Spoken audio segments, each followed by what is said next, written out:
Welcome back to Obituary. I'm Spencer Henry. And I'm Madison Reyes. And I could just cry of excitement, Geoffs, because your Grissom twosome are getting back together. The boys are back in town starting tomorrow. Trouble has arrived. Almost.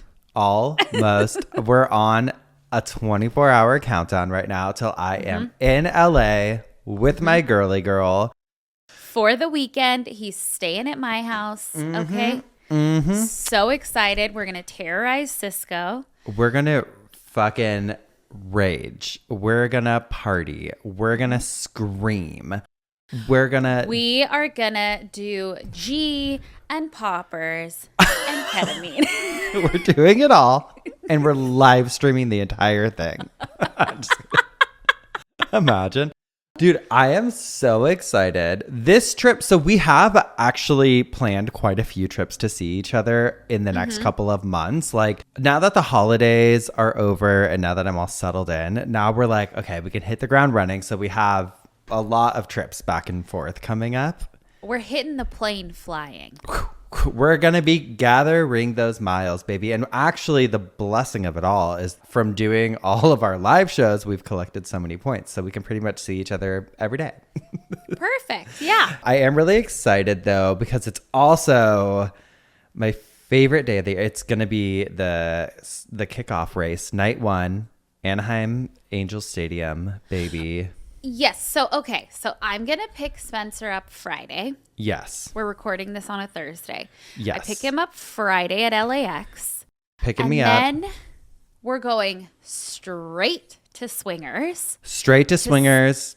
Gonna stuff our face. Gonna stuff our faces. We're gonna get the Veggie Joe. We're gonna get the Swinger salad. We're gonna get the fries and ranch. We're gonna get the mac and cheese. Can we get some extra ranches, please?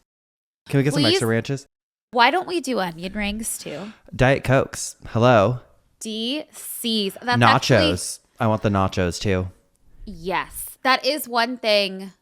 So yesterday I was like, send me your list of everything that you need. I'm going to the grocery store. But I went to Whole Foods and Trader Joe's. I don't have Diet Coke, so I have to go get Diet Cokes today. I know. But after Swingers, we're going to go over to the Comedy Store and we're going to catch a late comedy show. Some of our fave pastimes have been there. So one of my actual favorite memories is when we recorded our audiobook for Obituary, the Big Hot Book of Death. Available everywhere. Available everywhere. We were there for like a week. Like 3 or 4 days, yeah. Yeah, and so we would, every time we finished, we didn't want to drive back home because traffic was terrible. So we would go to Swingers. We would go to the Comedy Store and just watch a show, and it was so fun. And there is a little old lady who sits outside of her house, kind of by Swingers. Yes. And we would drive by, see her every day. So we're really hoping to catch her. Yeah, she was like a symbol to us. Like, she's become, with your friends. I mean, we're your guys' friends, but like in your lives, you have like certain people who have just become lore. Like, and that's this lady for us, because in all the years we've been doing the show, which most of our celebratory moments have been at Swingers Diner, which is why we talk about it so much. We thanked Swingers in the book. Literally, it's in the book. Can we bring a book? Will you bring a book tomorrow so we can show them? Yes. Yeah. Because we've never shown them. But like any momentous thing that's happened, like big first for us that we've had throughout doing this have been celebrated at Swingers. So it's just so special to us. And every time there's this lady who is always sitting outside of her house. And so Madison and I made up a song where we go, hey lady, get inside of your house. I promise we won't sing any more this episode. We just had to get that out. But she's part of our lore, and I'm just so excited because if we see her, it means 3 more years of good luck. Yeah, it does. Okay. Absolutely. But somebody had bad luck, Madison. What? And I don't know if you have heard about this story that happened in Florida just this week. No. Okay, listen to this. This is from Yahoo News. Florida woman flies out of sunroof in bizarre funeral procession accident. What? Yes, girl. Wait, first of all, how do you fly out of the sunroof? I understand a convertible. It says, quote, "This is the bizarre moment. 3 women were captured hanging out of the windows and sunroof of a car during a funeral procession in Florida on December 6th of 2025. The procession comes to a sudden stop. The car crashes, sending one woman flying out of the sunroof and onto the road." And there's a video of it. I'll send it to you and we'll put it in here as well. But I was like, you can't act up in a funeral procession. You just can't do it. And wait, okay. So they were not wearing seatbelts, I'm assuming. no, so there's like 2 girls that are like kind of hanging out of the car, and then there's another one out of the sunroof like, oh, that's fun. Yeah, but then girl, and she went. And they were part of the funeral procession. Yep. Oh, that's embarrassing. Way to make it about you guys. Oh my God. So if you ever want to make it about yourself at someone else's funeral, jump out of the sunroof. Jump out of girls. the sunroof. Wait, okay. I have cemetery drama for us. Okay. Instead of well, this was sent in by a listener, so this counts as my listener email. Okay. We'll let the courts decide, but okay, go ahead. Okay, we are the courts though, and speaking of, really quick, where are you going? You found one? Oh my God, a gold one. That's beautiful. It's heavy duty. Cool. Oh, no, I remember what I was going to say. I'm only following up with this because we talked about this on the episode that went out, I think, today with the Rob Reiner murder story. Oh, attorney dropped out. Dropped out. Mm-hmm. Very interesting. Very interesting. Okay, so this says, "Hey girlies, I work at a cemetery, so naturally I get sent all the cemetery and funeral drama that family or friends come across. Love that. Love. Passing this one on to you. Super sad situation involving a $10 billion funeral company and a well-known Oregon family, the Reesers." And I hope I'm saying that name right. It's Reser. "I attended OSU and went to football games in the Reeser Stadium. Curious to hear your thoughts on the situation and how it was handled. Love the pod and loved seeing you live in Seattle a couple years ago. Can't wait for another tour. Annalisa." Okay, guys, so listen to this. Thank you, Annalisa. I know, thank you. Okay, so this is from opb.org, and it says, "Politin Nayo sobbed as 3 men dug shovels into the cemetery ground where she'd buried a vault with her 20-year-old son's keepsakes, baby teeth, and umbilical cord, along with some of his ashes. She had buried them there 4 years ago, not knowing the funeral company had sold her a grave site that already belonged to someone else. Now, after a lengthy court case, a judge had ordered the vault removed. The plot her daughter had picked out beneath a cedar tree with a view of the sunset, in fact belonged to Jane and Martin Reeser, the court found. They too had lost a son. Alec Reeser, 30, was already buried just 20 feet away. The Reesers planned to put a tribute bench for their son in the same place Tin Nayo had put one for her son, Tiber Harrison. So on Tuesday at the Skyline Memorial Gardens in Portland's West Hills, about 30 people gathered to observe the disinterment. Tin Nayo placed sunflowers on her son's grave marker, read him a poem, and knelt down with both hands on the marker to tell her son she was sorry. Then she stepped aside between her husband and younger son. Family and friends encircled them as the grave marker etched with Harrison's name was uprooted. The basalt rock slab they'd fashioned into a tribute for the avid climber was strapped to a bulldozer and hauled away. "The one little thing I wanted," Tin Nayo said between sobs. The disinterment followed a long-running dispute between Tin Nayo, the Ressers, and the $10 billion funeral company Service Corporation International. Another helping Tin Nayo perform a burial ceremony for the vault, the company sued her to reclaim the plot on behalf of the Ressers. The Resser family hasn't commented on the case and initially sought to remain anonymous in the trial. Jane and Martin Resser are part of the family that owns Resser's Fine Foods, and whose name is an Oregon State University's football stadium. OPB attempted to contact them through their attorneys on the case, Resser's Fine Foods, and the Resser Family Foundation, and phone numbers and email addresses associated with Jane Resser. The dispute has raised the question of how a company should remedy its mistakes when it has made competing promises to grieving families.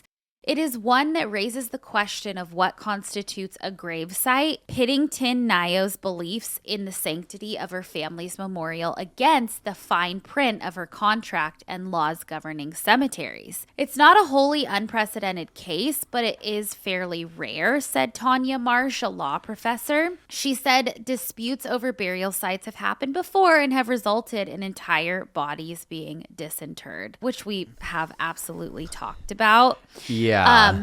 But yeah, going on, they took accountability for that mistake. They apologized for it. They offered every remedy available for it under the law and the contract. St. Clair told the jury during closing arguments, "We're asking you to look at facts over feelings." So I guess there were two grieving mothers, the Resser family and Tin Nayo, and this company sold them each the same fucking grave plot. Yeah. I mean, here's the thing. I don't think either of the families are assholes. I think one family's like, no, I paid for this spot. And clearly because the Reesers received it in the court settlement, that most likely means that there's some factual evidence that they had paid for it first. Or asked for it first. So it's theirs. I don't think it's about prestige or money or anything like that. I also don't think it's the other person's fault. I think it's purely the fault of the funeral home or the cemetery. So they're the only ones that should be held responsible. I do question though, I'm like, the person who they sued, Nayo, it says they offered her every remedy. I know. And so I'm like, okay, did they offer her a similar-ish type plot in the cemetery or something? Because if so, then I do think, okay, at that point, I would be upset. I'd be furious, but I'd also be like, you need to give me the same, like an equal or greater value situation. Yeah. I don't know. I just think it's pretty horrible having to like reinter somebody, but well, wait for my coffin spinner today. Oh no. Okay, but it does sound like it was just the ashes, not just, but you know what I mean. Not just, but that was also the other thing that came to my head is I'm like, you're not physically disturbing a body. It's like a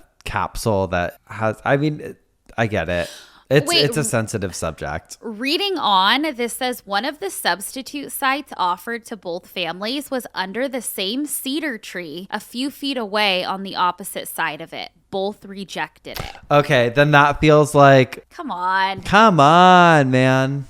Yeah, it feels like it's just something. Death is so personal. It feels like... I don't know.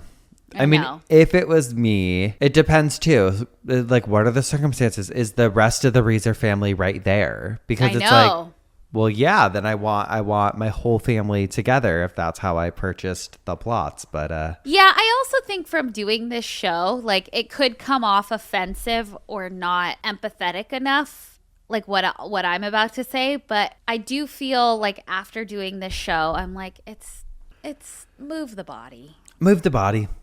Well, Move that body. Well, also, don't you feel like, I feel like I don't know if I've become desensitized to it all, but I also don't think, I'd say show me the money. I'd say show me the money. Show me the money. And I will take that opposite side. Show me the money. Show me the money and you can move the mummy. That's what I'd say. And we're going to get canceled. Girl, whatever. Do it. Do it. Our time will come. God, well, thank you for sending that in. My coffin spinner today actually is going to show a lot of fucked up things too. I think at the end of the day, it's the cemetery that is the asshole. Agreed. And speaking of, I have an asshole for us. I have to read you this. It says, "Am I the asshole? My girlfriend's son is obsessed with the death penalty. Am I the asshole for reconsidering my plans to propose to her? Okay. This is a wild one. Also a lengthy one, so it is going to be just this singular one this week. Okay. It's a one and done. I've made plans to propose to my girlfriend of over 2 years this spring. There's just one thing that's really concerning me. Her 15-year-old son's obsession with the death penalty. Overall, he's a good but quiet kid that I honestly think needs better outlets. He spends a lot of time on his phone. I've tried to expose him to hobbies and social activities, but none have really caught on. We often spend quality time together, but I'll admit that our relationship isn't exactly father-son yet either. Despite how I feel, my girlfriend insists that he's more open with me than any other person in their lives. I first noticed his interest in the executions when we first started dating. He's just like us, for real. I know. I'm literally looking at a book right now called Inquisition. It's like right across from me. And if you open it, it has like this chair with nails on it. I'm like, he'd love that. At first, he just seemed really interested in different criminals and facts of obscure cases, mentioning upcoming executions that he'd seen on the news. And then it seemed to develop into more morbid things like knowing last meals and the history of various execution methods.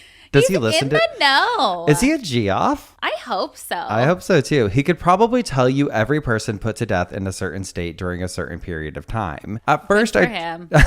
High accolades in our world. At first, I tried to look past it because kids develop interest in all sorts of weird stuff. I tried to spin it in a positive way and asked him if maybe he wanted to study law or history. I never really got a solid answer back.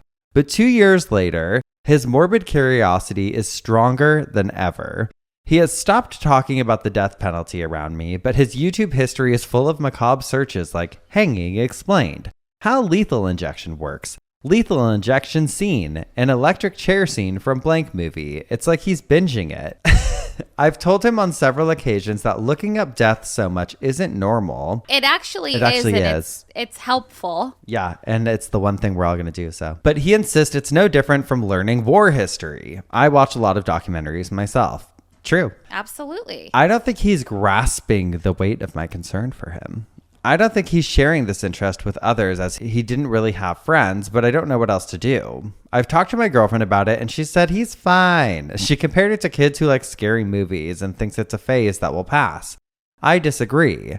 I've asked her to talk to him about it to present a united front, but she hasn't. Other than his dad leaving when he was small, he doesn't have any familial trauma that I'm aware of, but I've also suggested counseling for him and us as a family if needed. That's gone nowhere too. I'm all for learning history, knowing how the judicial process works, even knowing how executions work. Learn about it and move on. What I'm disturbed by is him constantly seeking that information out every day like it's some sort of fantasy. Where do we draw the line? Today it's the death penalty. Tomorrow he could be into something worse. I don't want him to develop into some sort of weirdo or worse, someone who harms others. Obviously, if we get married, he will be my stepson and living with us.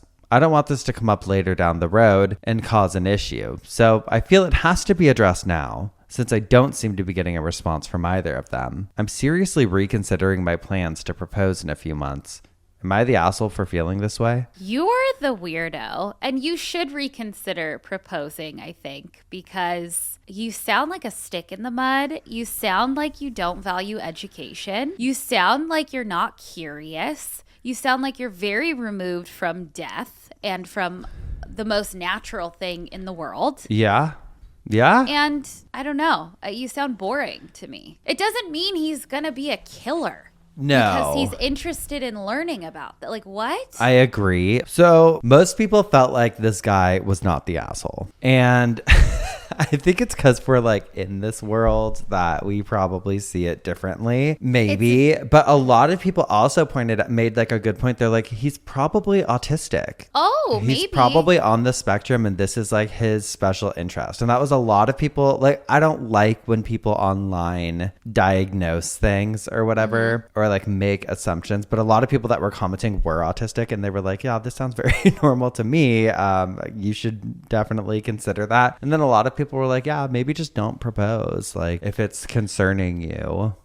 I just think maybe I take personal offense to it. And I know you can relate to this. Like growing up, we were both kind of the black sheep and like into different things that weren't the norm or like it. And I don't mean to be like, yeah, we were so unique, so different. But like, I remember I was like I was a little punk kid. Like I was like into punk rock and my hair was always a different color when it was like weird and you were alternative. And like I remember being so judged by all the moms at school, and they'd be like, you can't hang out with her. I was definitely you cannot hang out with Spencer Henry. Yeah, which probably pushed us into rebellion and made us shitty teenagers. But like we had special interests too that were weird, but it didn't mean that we were bad or that we were killers or anything, you know? It's just an archaic way of thinking. It's like that.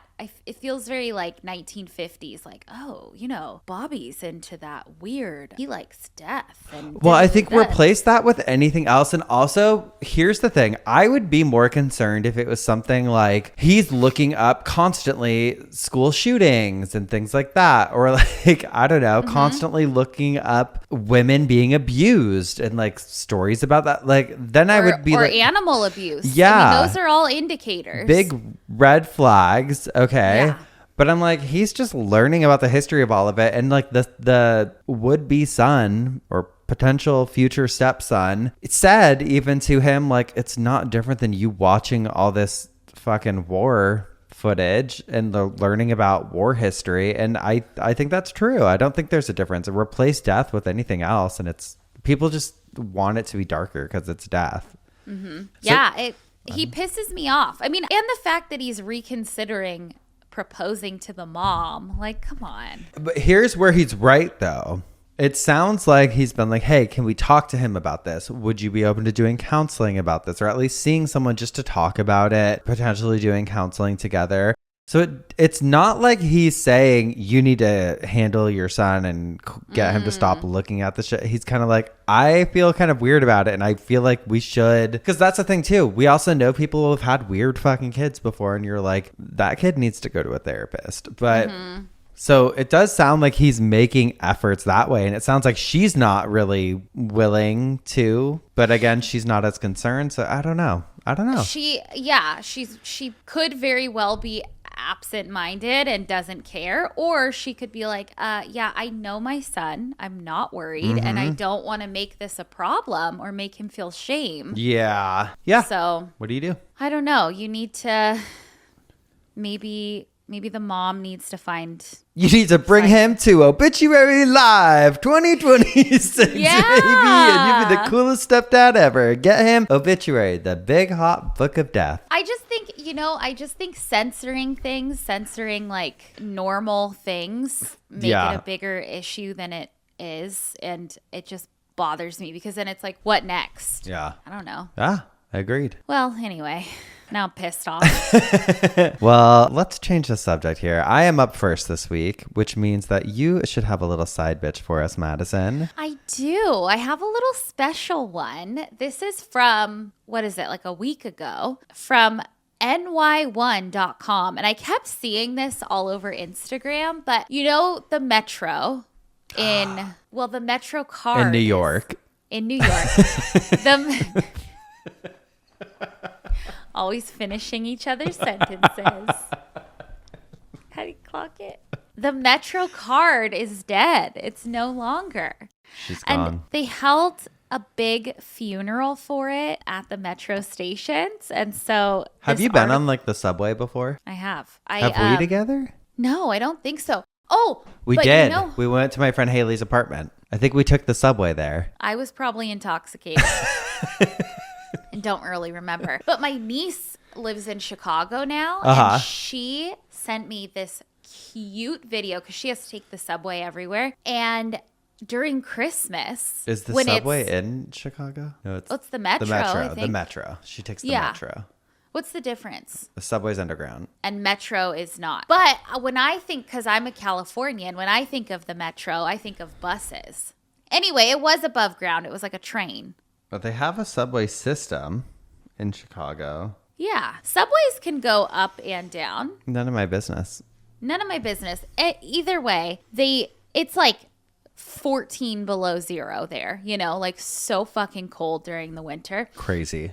And she sent me this video. She's like, here he comes. Here he comes. And it's a video of the subway whooshing past her. And then in the middle, they put a real life Santa out in the open on the back of the subway. On the and caboose.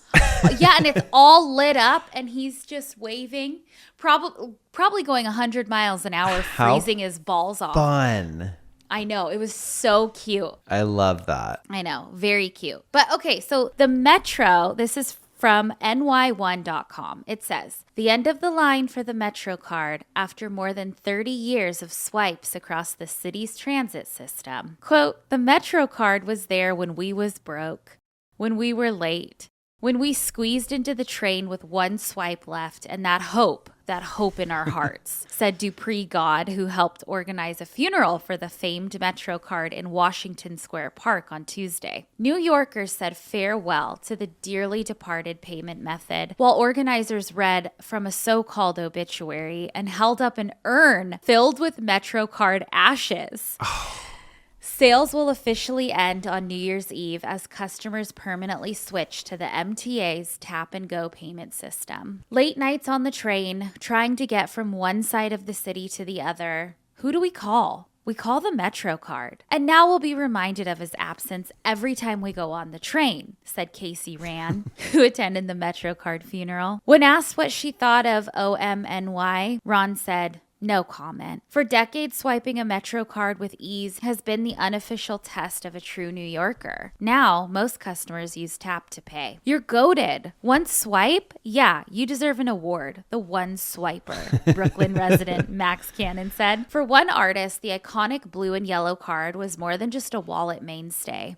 It was an inspiration. Matthew Lloyd has been drawing different scenes within the MTA MetroCard background for years. He showed his work on Long Island City on Tuesday to commemorate the card's retirement. The classic yellow MetroCard, which was once blue, is like a New York City staple. It's recognizable across all 5 boroughs, the tri-state area even. And I think it's just such a big symbol in New York, said Lloyd. The Metro card was first introduced in 1994 and featured a magnetic stripe card with a stored value. Lifelong New Yorkers say they'll remember the Metro card fondly as an all-access pass to the greatest city in the world. I would see my student pass from kindergarten all the way to grade 12.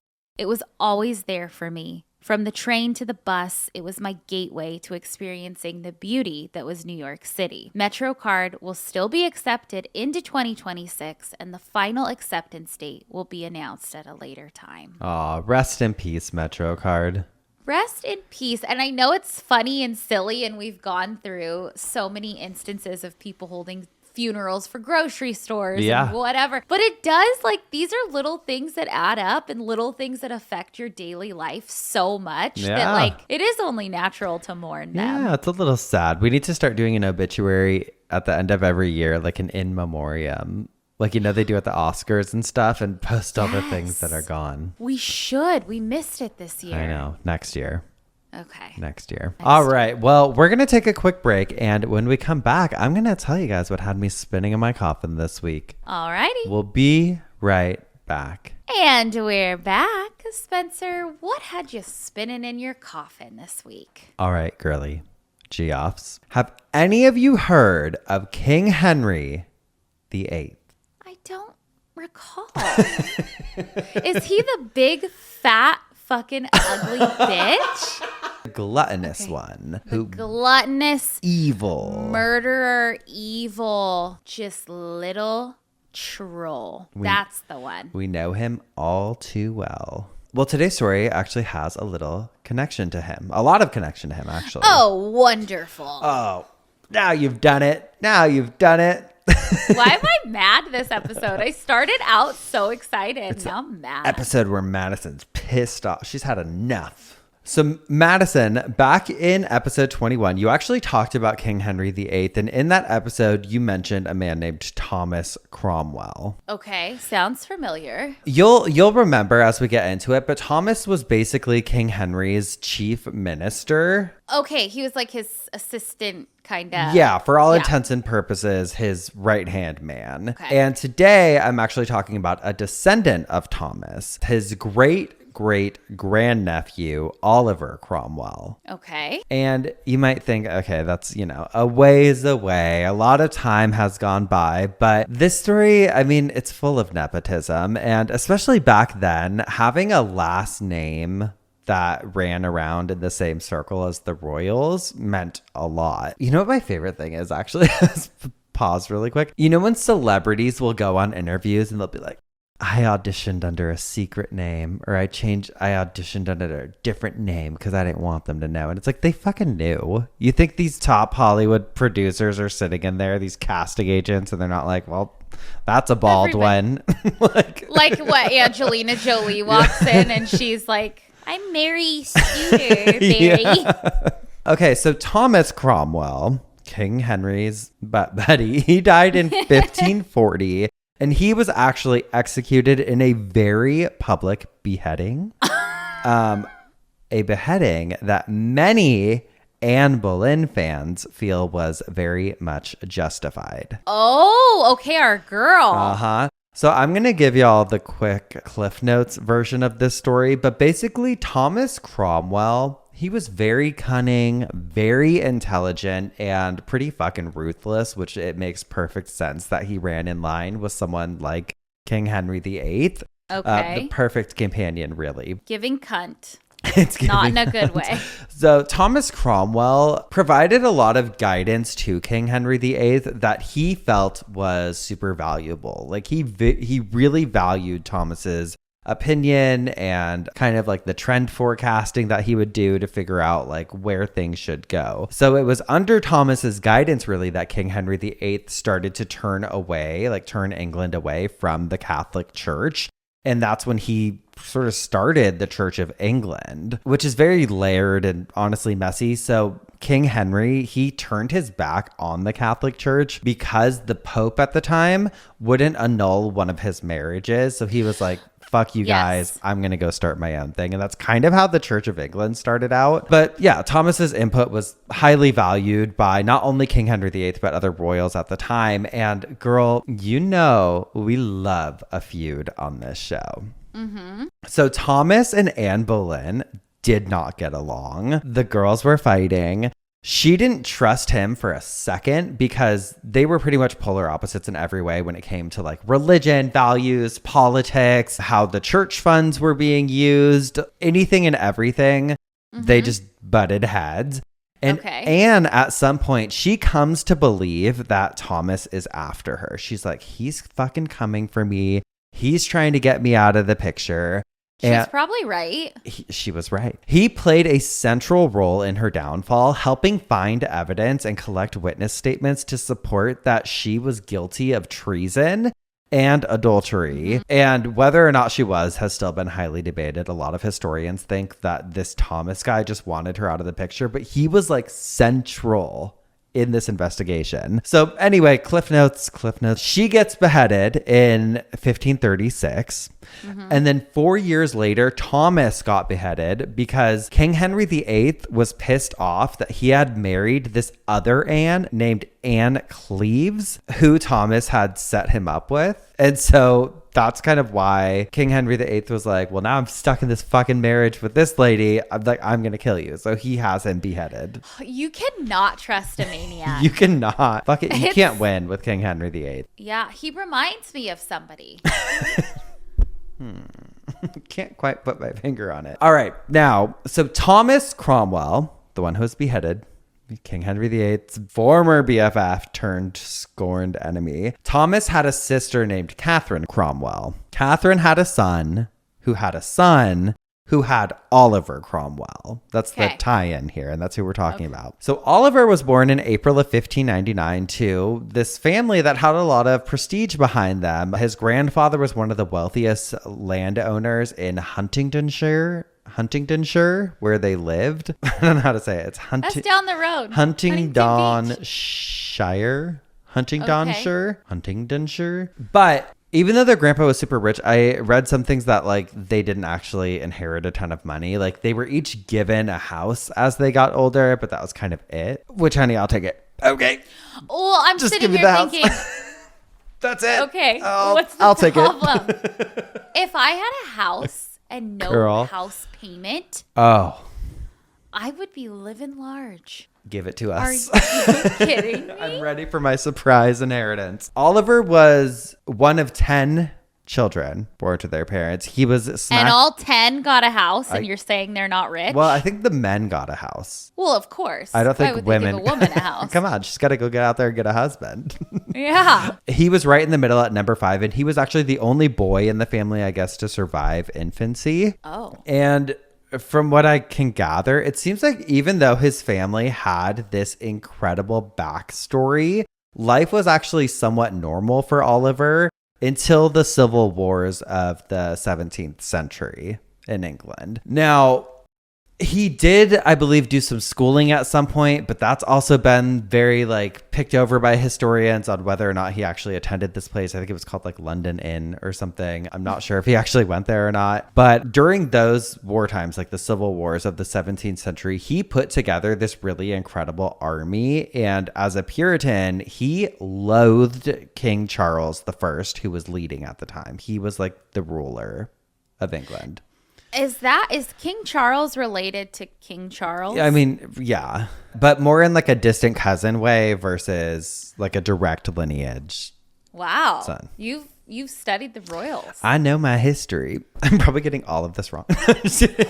Okay, so from what I gather, and historians feel free to check me on any of this, but it seems like there was this massive conflict and struggle for power, which was at the core of this civil war, between the monarchy, aka King Charles I, who wanted all of the power over all of the things, and then the parliament, who wanted to limit royal authority at the time. Like, we the people should have more say over what's going on in all of these different areas that have a great effect on us and our daily lives. And the war breaks out, and essentially it ends with the parliamentarians winning.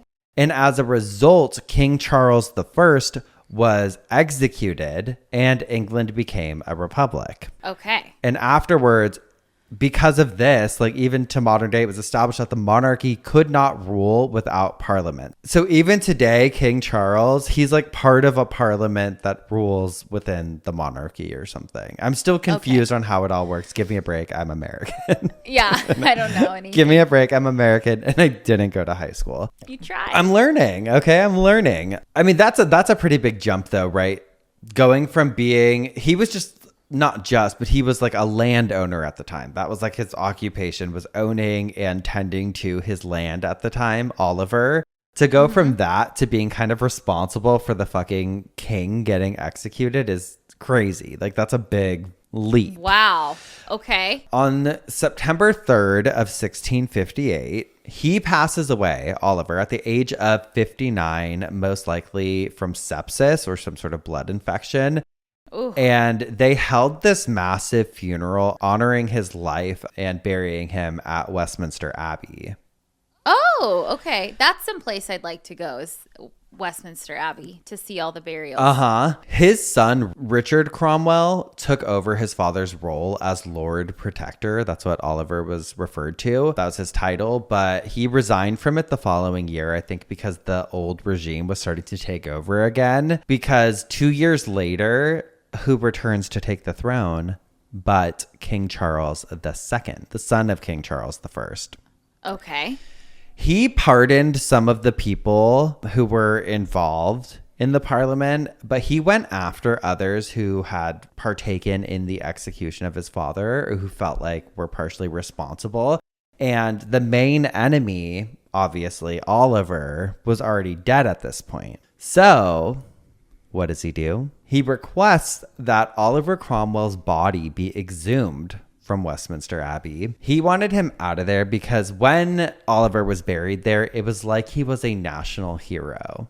And so obviously Charles II is like, fuck you, buddy. Like, that's so offensive. You killed my dad, basically. Yeah. And so Oliver's body is removed from the burial site and they drag him through the streets of London. And it's all purely symbolic at that point, right? Because he's already been long gone. He's been dead for like 2 years. Afterward, his corpse was taken to Tyburn, the kind of main execution area at the time. So if that sounds familiar, it's probably why.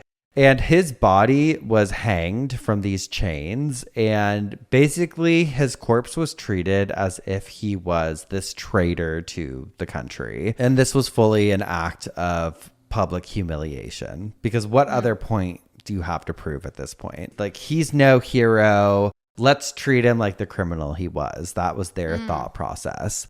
Okay. Next, some good old posthumous execution.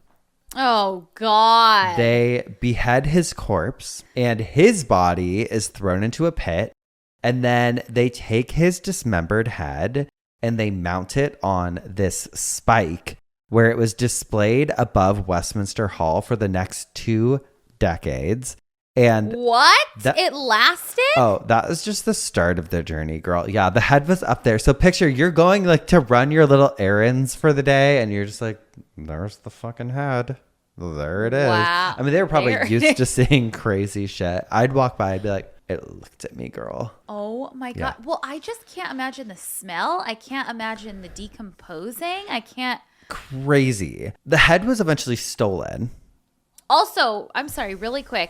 If I was Oliver Cromwell, I'd be like, yeah, bring me fucking back, you bitches. Put my head on a stake. Put me and up there. I'm gonna remind you every single day for 2 decades exactly what I did. Any publicity is good publicity. You'll all know my name. If that is not that sentiment, like, come on. Come on. So his head is actually eventually stolen after that point. And it was passed around through different private collections because, as we know, people were just so freaky back in the day. Do we have pictures? Oh, we've got pictures. And actually, we have great pictures because they made a death mask of Oliver Cromwell. And it's inside of a museum there. I'm looking it up. I got to see it. Sorry. Look it up. Oh, he was kind of funny looking in real life. Okay. Oh, yeah. There's his head. There it is. Which is so cool to me because I know we've done, I almost feel like we could do a revisit eventually, but I loved learning about the death mask. And I feel what's so cool is that so much of the art from that era is different than how artists now paint people and stuff. It's like such like I don't know. I feel like specifically back then, people were a little more like distorted, or I feel like it didn't capture what people actually looked like because they had different versions of beauty standards and stuff too. So I feel like the death masks are such a cool way because it's like, no, this is pretty much what he looked like. But anyway, so his head was passed around through different collections, and then at one point it actually entered a freak show circuit and made its way. It was displayed, and it was put out in different public exhibitions all the way up through the 1900s. In 1911, it ended up with the Wilkinson family, and they refused to give it up. They were like, this is ours. We're not giving it to anyone. You're not taking it. But eventually, they kept it in their family. But in 1960, they were like, okay, like, you can have it. And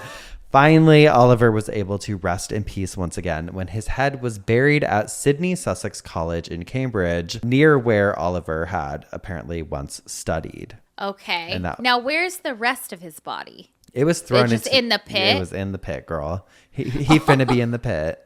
He said, open up this pit. He said, remember that girl on TikTok where she's like, I finna be in the pit? No, I don't. Well, it was in the pit.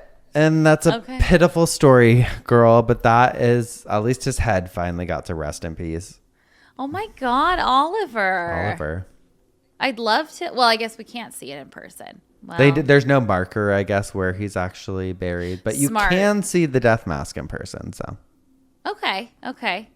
Something very smart. Yeah. Not to mark it. Oh my gosh. Well, thank you. Well, they wanted to, I think, give him like peace. No, yeah.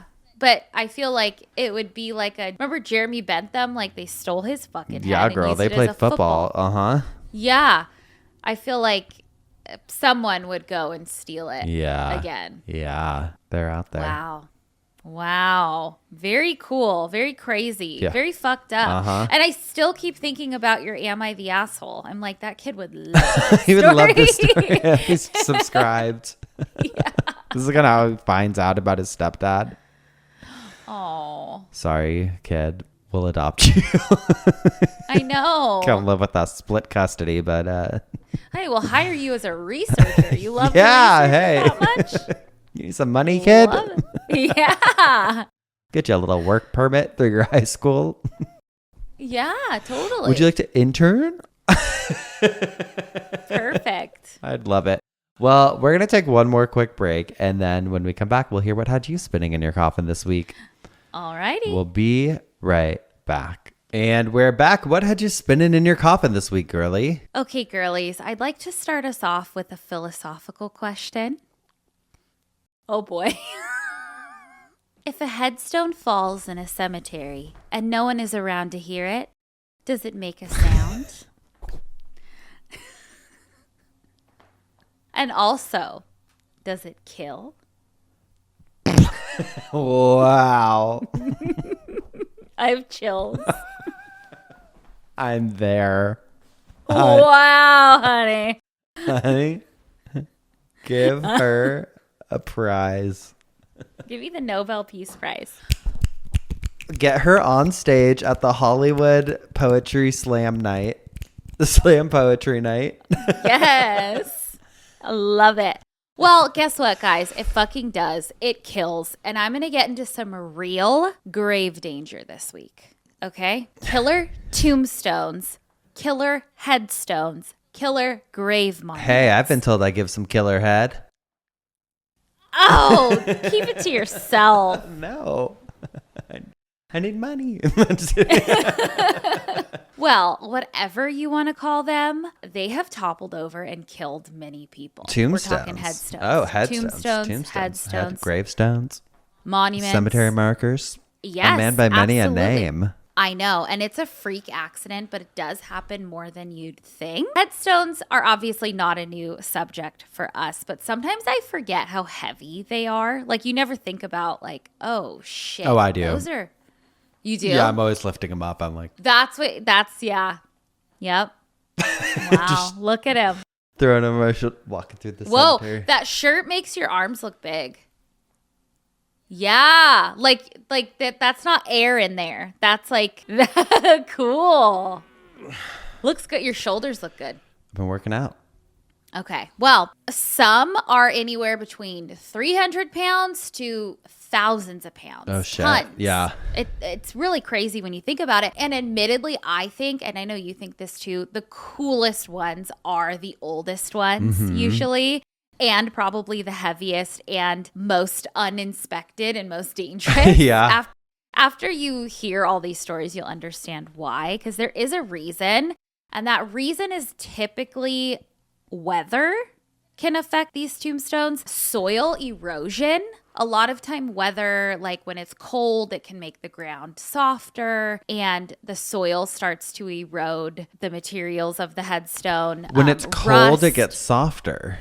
Yeah, from like snow and stuff. I would think opposite. No, I think like after, like it's cold, okay, maybe cold, ice, whatever. But then you think about like a rainy lawn and it becomes sludge. Yeah. You know what I mean? All of these things can add to instability and unstable foundations. And that's really the problem. A lot of these, and we'll get into a couple stories, a lot of the big tombstones are anchored into the ground, or their pedestals are anchored into the ground with like steel rods. And a lot of time, over time, those erode. We don't see their feet. We don't see their legs or their feet. No. I know. But we're gonna. You're right. This year. This is the year. No, let's not, because that means they've probably toppled over. Oh, no. Also, I didn't know this, but cemeteries don't often have like a legally binding obligation to inspect or maintain individual headstones. There's barely any rules I'm learning. It's the Wild West. Especially in the US. That's why some of the stones like will sit leaning for years until tragedy happens, unfortunately. I know that obviously depends like on the cemetery age and stuff like that, but I did find an article from Griffith Memorials, and I believe they're in Europe, that I'll link. You guys can read the whole thing, but a quote from that article says, "The primary responsibility for the maintenance of a gravestone typically rests with the grave owner. This individual will have purchased the burial rights at the plot. As a result, they're tasked with the upkeep of the monument that marks it. It's a common misconception that purchasing a grave means owning the land." The land, honey. The land. "In reality, it grants the right to bury and maintain a TJ Maddie moves up to the house with a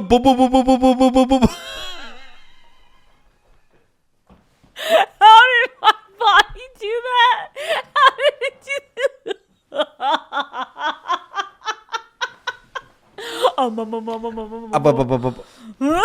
No, that happens to me all the time when I'm doing cult leader. I think it's when you're just talking so much. It just sometimes just happens. My brain is on fire today. This is it. Firing up on all cylinders. It is. This is what you get. It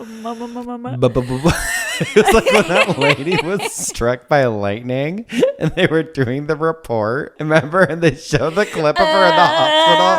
And they're like, they showed the clip of her in the hospital. And they're like, she was struck by lightning. And she's like, ah. the news anchor. He can't handle it. He's like, that's like, not well, the clip. He's like, well, obviously, she doesn't sound like that. She's like, oh, shit. Okay, go on. Oh my God, my stomach hurts. Okay. In reality, it grants the right to bury and maintain a memorial within the designated space.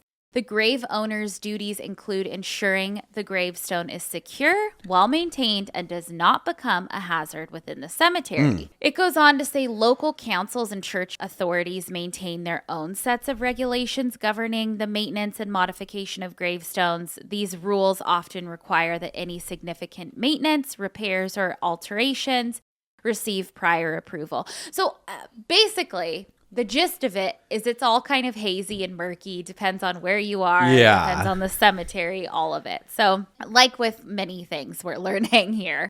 But yeah, I have some stories, and they're tragic, about these freak accidents happening to people. And it's very sad. Let's hear it. So first, we're going to start off in Texas in 2013. We have Guadalupe. Recent. I'm picturing like Victorian, but this is recent. No, these are all recent. I have one from like 1902 that I'll tell you about because it did happen back then. I have in my notes to mention, like, it's pretty crazy how recent all of these happen. So this is 2013. We have Guadalupe Mendoza. He was a 64-year-old cemetery worker at Hillcrest Cemetery in Edinburgh, Texas. There's not a ton about him, but I did read that he worked for the cemetery since 2003 and then was promoted to cemetery supervisor. And by all accounts, he was a lovely man and seemed to really care about his job. Well, one morning around 9 a.m., he goes out to a grave that had a 5-foot headstone. This headstone weighed 1 ton, which is 2,000 pounds. And I guess it was not fully straight anymore. It had kind of started leaning. So Guadalupe tries to level the headstone. And suddenly, it falls onto his chest and completely crushes him. There are some visitors at the cemetery at the time that witnessed the whole entire thing. And you know how news articles like to not follow up on things? Well, I couldn't find this next thing, but I was wondering, like, how was he doing that? Like, because if it's a ton, maybe he can just go and try to shift it. But I was like, was he wearing straps or something, or using some type of tool to do it? It doesn't say, but it did. It fell over on him, crushed his ribs, and died, I'm almost positive, pretty instantly, because every article says that he died at 9 a.m., but then he was also trying to fix it at 9 a.m., so I think it crushed him pretty instantly. And it just makes me sad because he was actually trying to fix the problem and was crushed. Damn. I know. Okay, so next we have one that happened a year earlier in 2012 in Utah. Another fatal tombstone accident, this time involving a kid. So we have Carson Dean Cheney. He was 4 years old. And his father was a photographer and chose the Glenwood Cemetery in Park City, Utah to take family photos. I was reading they were having like a family reunion of sorts and wanted to take pictures. And I guess the cemetery is really beautiful and old and a good backdrop for portraits. I also read about that cemetery that it was opened in 1885 for silver miners. Carson was popping out from the headstones that I'm going to talk about, pretending to be a leprechaun to try and get the other kids in the photos to smile. So he was just trying to help. And the tombstone that he was holding onto was 6 feet tall and dated back to 1889. Oh, shit. And it weighed 250 pounds. Well, remember when I said things like rust and certain things erode over time and don't get looked after? Well, the tombstone was anchored into the ground with metal dowels. Those snapped and the whole headstone struck Carson in the head, the abdomen, and the chest. Fuck. God. And I guess multiple family members rushed over and tried to lift the headstone off. He was rushed to Park City Medical Center and he died shortly after from his injuries. And it's fucking tragic. Carson's family actually ended up suing the Glenwood Cemetery Association. They were seeking between $2 and $4 million in damages. And they claimed that the headstone was previously damaged and was only repaired with construction adhesive and then secured with rusted steel dowels. They argued that the cemetery knew headstones had fallen before but didn't have any warning signs. They also alleged that they clearly did not do inspections. And so the Cemetery Association denied ever doing a repair on that particular headstone and said that volunteers actually inspected the cemetery a few days prior and found that the headstones were very stable. They even had an expert witness testify saying that that headstone survived 50-mile-per-hour winds and was very sturdy. And then the defense was like, well, yeah, and it didn't even fall until a kid played with it. So obviously I'm paraphrasing, but they basically blame the kid. I mean, it is hard because it's like, would it have fallen if a kid wasn't fucking around with it? I don't know. It's a tragedy, obviously, but as far as suing them for millions of dollars, it's like, I don't know how much of a case you have. Yeah. I guess you kind of have to take on that like liability yourself when you're in an old cemetery. Like if a kid was in an old brick factory and they're I don't fucking know what a comparison would be, but I know. Terrible tragedy. And when things are open to the public, it's like you do have to do your due diligence to keep things safe. I don't know. Yeah, it's a hard one. It is. I'm curious, like, if there's any people I know we have a lot of people in the legal field that listen, but if you are in that realm of it at all, I would love to know more.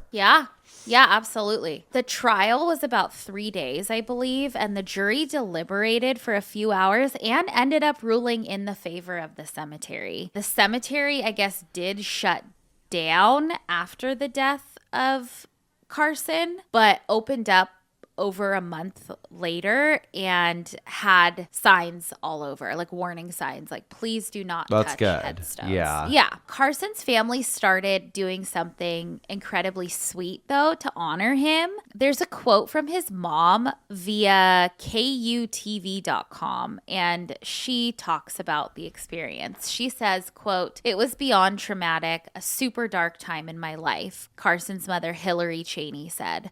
That first year was extremely difficult, experiencing life without him. We wanted to find something to honor him, a way to create happiness in others. Carson, who was 4, loved cars. His family said he always had a toy car in his hand. He was holding a Hot Wheels car when he passed away, Hillary said. I felt strongly that we needed to continue to share Carson's light with these toy cars. It goes on to say the idea took off, spread from coast to coast, and even worldwide. Germany, Honduras, Brazil, Japan, and Mongolia are on the short list of where these Carson Courage cars are being found. Wow. So they hide cars everywhere, and it's very sweet. And that article was from 2015, and by that time, they had already hidden 15,000 cars. Jeez Louise, that's a lot. I know. Very, very sweet way to honor your kid. Yeah. Okay, speaking of 2015, this next one happened in 2015 in Throop, Pennsylvania. Okay. Never heard of it. At St. Joseph's Cemetery. So there's a man named Stephen Wojtak, and he is 74 years old. He and his wife Lucy frequently visited the cemetery to decorate their family's gravestones. I believe it was his mother-in-law, I think Lucy's mom's grave. And this particular time that they were there was Easter week. So the family grave had a huge headstone weighing almost 600 pounds. So Stephen and Lucy are there decorating it. She is behind putting up like a cross on it, and Stephen is kneeling in front of the headstone decorating it. I guess they would also like plant flowers, and they were kind of known by the cemetery staff for always decorating. Well, suddenly the headstone falls forward, crushes Stephen's legs and stomach, although in some articles it says it hit him in the head, but some say it crushed his legs. Either way, Lucy obviously couldn't lift the headstone by herself, so she ran toward a cemetery worker yelling for help. Stephen ended up dying at the cemetery. Officials believe that weather played a huge role in this, I guess because right after winter, the ground was soft, and the cold weather also probably weakened the adhesive that was holding the tombstone in place, and it just toppled over on him. God. I do have to call out, though, Time magazine, because I feel like their headline was kind of diabolical. Most of the headlines for this tragedy were like, Pennsylvania man killed by a headstone, or like tragic tombstone incident. Time magazine headline was man killed by mother-in-law's falling headstone. And then actually the New York Post wrote something similar, but I'm like, leave the mother-in-law out of this. God. Okay? She didn't have anything She didn't to do know. with this. Or maybe she did. Maybe she did. Maybe she did. Who knows? I am going to end with one more recent one, but I did want to read just a quick one from 1902 from Journal and Courier. This says, girl crushed by tombstone, Sullivan, Indiana, October 21st, during the burial of Enoch Thompson, Nin Fairbrooks Township. A tombstone accidentally fell from its foundation, striking the 4-year-old daughter of Willis Pittman, crushing her skull. She will die. Oh my God. Crazy. 1902. So premature. it happened. Okay, but lastly, and I hate that most of the time it is children being crushed, but we have this story. This tragedy takes place in 2012 in North Carolina. We have Peyton Townsend, who was a 4-year-old girl. She was at Mount Perrin Baptist Church Cemetery for the Wednesday night Bible study. And she was with her mom and a group of other kids just playing around the graveyard before things started, which I have to say, we have said this a lot on the show, that we love that people aren't afraid of cemeteries, and that we love when cemeteries used to be parks, Yes. and when people went on dates in them and ate in them and like weren't afraid of them, right? Yes. But after doing this episode, I'm like rethinking how dangerous They are pretty dangerous. They actually are. Yeah. So anyway, there was a very large stone cross that was part of a tombstone, like a decorative cross that sat on the tombstone. The cross was reportedly about 4 feet tall and super heavy. It was like 1,200 pounds. Well, Peyton was either near it or touching it.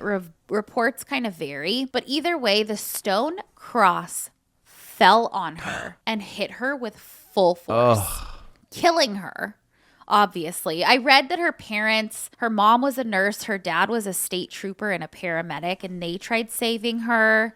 And she like died at a nearby hospital. But also her 6-year-old sister was injured. I guess it hit her leg too, but she survived. And obviously everyone, the church members and responders were all very traumatized, but there was no foul play. It was just like a tragic accident. But it was speculated that the base may have been weakened by weather and age or erosion, but there was no formal cause released publicly. God, may she rest in peace. That's scary. I mean, who knew how many people could just die from a headstone fucking toppling over? There are hundreds of stories, Spencer. We haven't even scratched the surface. We need a part 2 for sure. I know. It's sad. It's scary. I'm thinking of all the times I've been in simple. I don't touch them. That's, I feel like, should be the spoken rule at a cemetery is don't touch them. Well, like you walk on them. Like, you don't walk on them or wiggle them or move or you just look with your eyes. But there are a lot of programs that go and do the like stenciling thing. Yes. Yeah. And like, that's so cool. Well, don't do it on the 400-pound ones. Yeah. At your own risk, I guess. Yeah. Scary. Not that it's the people's fault. It's just, you don't know. It's dangerous. I know. And I also don't want to ever live in a world where they're like, people can't go to cemeteries anymore unless you make an appointment or something because How crazy though that it was a cross and she was there for Bible study. Girl, that is crazy. What's even crazier is my obituary this week. So we got to move into some Madison. Okay, let's do it. Gigantic pastor falls dead in his pulpit. Okay, like a tombstone. This is from Cumberland, Maryland, July 20th, 1906. And it literally says, gigantic pastor falls dead in his pulpit. Cumberland, Maryland, July 20th. The Reverend Thomas N. Alderton, aged 50, of Great Capon, West Virginia, dropped dead from apoplexy while preaching in the pulpit at Greenwell Baptist Church at Rees Mills, West Virginia. He stood nearly 7 feet and weighed more than 300 pounds. He is survived by his wife and 2 children. He had 7 feet? 7 feet. Holy cow. He is survived by his wife and 2 children. He had been a preacher for 25 years. Wow. Gigantic. Loved the headline. Gigantic pastor falls dead in his pulpit. Oh, man. Who you got? Okay, so I have an obituary from timesalive.co.za, and it is for a very well-respected tombstone maker. And it says, tombstone entrepreneur Lebahang Kitsane has died from renal failure. Kitsane became well known for his unique take on designing and manufacturing tombstones. Lebahang was not just an entrepreneur, but a leader in the funeral industry. His great work will be greatly missed, read family's statement. The family pleaded with the public to allow them privacy and an opportunity to grieve. Batang Memorial Tombstones, according to its website, has over the years attracted a vast and loyal clientele across southern Africa. It has designed and manufactured tombstones for families, prominent citizens, and celebrities, including Nelson Mandela. It goes on to list a whole bunch of famous people that he has done tombstones for. He seemed like such a great guy. This obituary goes on to talk about him and how he really, really wanted to be like the Steve Jobs of tombstones. And he kind of was in South Africa. Okay, but there was so much drama at his funeral and it's all on video. Okay? Why? And I have to send this to you. The video starts off showing his funeral service. All these people are talking about what an incredible entrepreneur he was, what he did for the funeral industry, all of that. And then his sister gets up. Lebahang was in pain. It turns out his wife had brought a man into the house. Please, don't you dare. That's it. That's it. Cannot. She brought a man into my brother's house. She brought a man into my brother's house. Love it. Is that crazy? I love it. I would be that sister though. I would be like, if my brother had a wife who was cheating. Oh, I would. She brought him in the house. I'm telling. I would tell. Yeah. 100%. And I think that might have been the wife that threw the water bottle and then Well, lock her up. rushed her. She's a dumbass rushed criminal. her on stage. If you ask me. She's a dumbass criminal. Yeah, absolutely. Speaking of, it is just that time. We have spun in our coffins. We have bitched our obituaries. It means it's time for some dumb Ass criminals. And mine was sent in by a Geoff who wrote, "Hey girlies, hope you're both doing okay.